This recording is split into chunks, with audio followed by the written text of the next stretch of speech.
ઠાકોરજીએ આપણને બે આંખ આપી. ઠાકોરજી આંખો તો બે આપી, હાથ તો બે આપ્યા, પગ બે આપ્યા, કાન બે આપ્યા, અરે મગજ પણ બે આપ્યા. નાનું મગજ મોટું મગજ, પણ હાર્ટ એક જ આપ્યું, હૃદય એક જ આપ્યું. વિચારજો. એથી આગળ કહું, આ શરીરમાં હાથ કામ કરતા બંધ થઈ જાય તો માણસ જીવિત કહેવાય, પગ કામ કરતા બંધ થાય તો જીવિત કહેવાય, આંખો કાન અરે મગજ બંધ થઈ જાય તો માણસ જીવિત કહેવાય. પણ કોઈ માણસનું હૃદય કામ કરતું બંધ થઈ જાય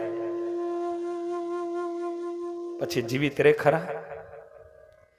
આખી બોડીમાં કિંમત આ હૃદયની છે.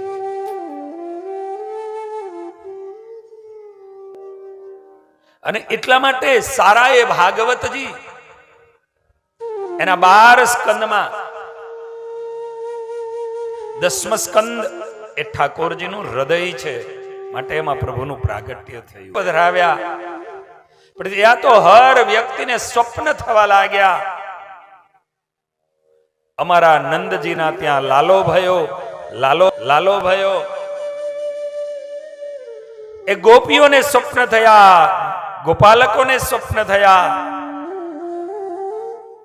નંદજીના બેન આજે અહીંયા યશોદાજીને સારા દિવસો જતા હતા, સુનંદાજી આવ્યા હતા અને એને આમ બાળકને રડતું જોયું અને એ જ સમયે હાથની અંદર મિશ્રી લીધી, એક હાથમાં માખણ લીધું અને દોડતા દોડતા આનંદ ક્યાં ભયો? નંદજીના ઘરે આનંદ ભયો. નંદ ઘેરે આનંદ ભયો. જય કનૈયા લાલ કી. આજ દરેક લોકો, કોઈના હાથમાં અબીલ આવ્યું, કોઈના હાથમાં ગુલાલ આવ્યું, કોઈના હાથમાં હળદી આવી, એકબીજાની ઉપર ઉડાવી અને આજ પોતે ગાઈ રહ્યા છે, નંદ ઘેરે આનંદ ભયો. આનંદ કેમ ભયો? કારણ કે આનંદ રૂપ એવા હરિ આજે નંદજીના આંગણામાં આવ્યા.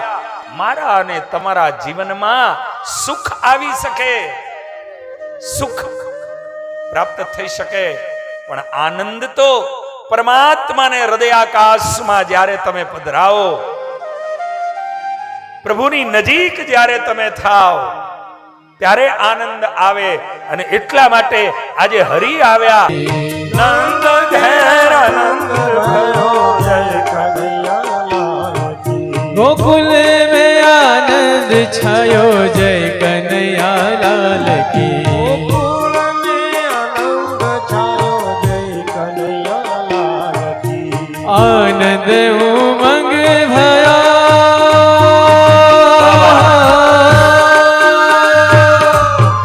आनंद उमंग भयो, जय कन्हैया लाल की. આનંદ ઉમંગ ભયો, જય કનૈયા લાલ કી.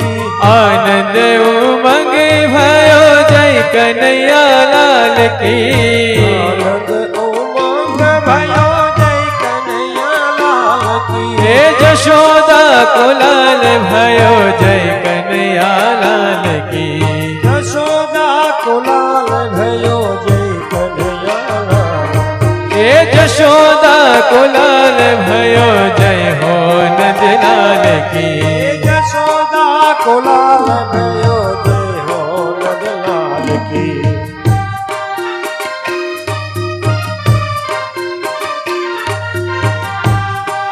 અને આ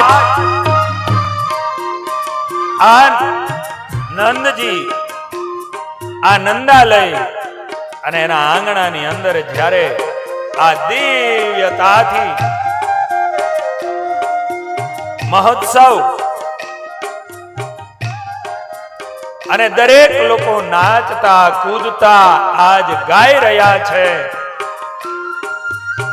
આજ દેવતાઓ આદિ આવી ઠાકોરજીને વધાયો આપી રહ્યા છે. અરે સ્વયં લક્ષ્મીજીને સમાચાર મળ્યા નારદજીના માધ્યમે કરી.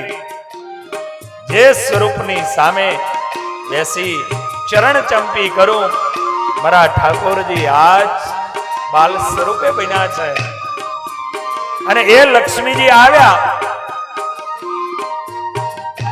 પણ અંદર કેમ જાવું? નારદજી મળ્યા,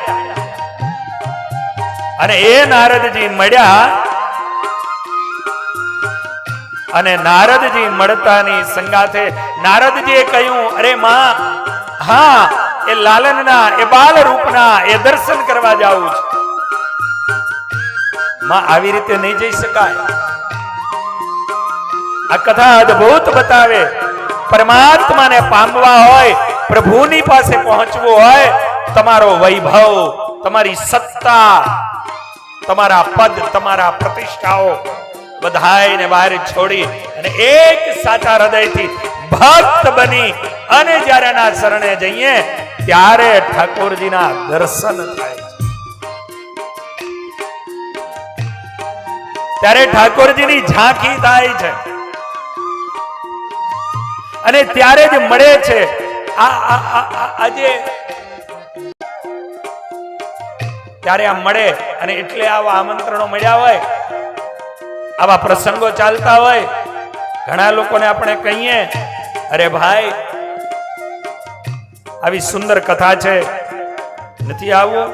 અમને નિમંત્રણ નથી. ઘણા લોકો શું કહે? અમને નિમંત્રણ નથી. એવા વ્યક્તિને ભાગવત અને અનેક શાસ્ત્રોના મતથી એવું કહું કે ભગવાનની કથામાં આવવા માટે નિમંત્રણની રાહ જોઈ અને જે બેઠા રહીએ ને એને નિમંત્રણ નહીં, એની જન્મોત્રીમાં નથી. જે દીએ જન્મો ને ત્યારે એની જન્મોત્રીમાં લખ્યું જ નથી કે આને કથા મળશે. તો જેની જન્મોત્રીમાં લખાણું હોય એને આ કથા પ્રાપ્તિ થાય. આ અનંત ભાગ્યો જદી ઉદય થાય છે. અને એટલા માટે શાસ્ત્રોમાં એવું કહ્યું છે અને કીધું છે કે ભગવાનની કથા, યજ્ઞ, આવી જગ્યાઓ જ્યાં હોય ને ત્યાં આમંત્રણની રાહ ન જોતા સમાચાર મળે ને તરત પહોંચી જાજો.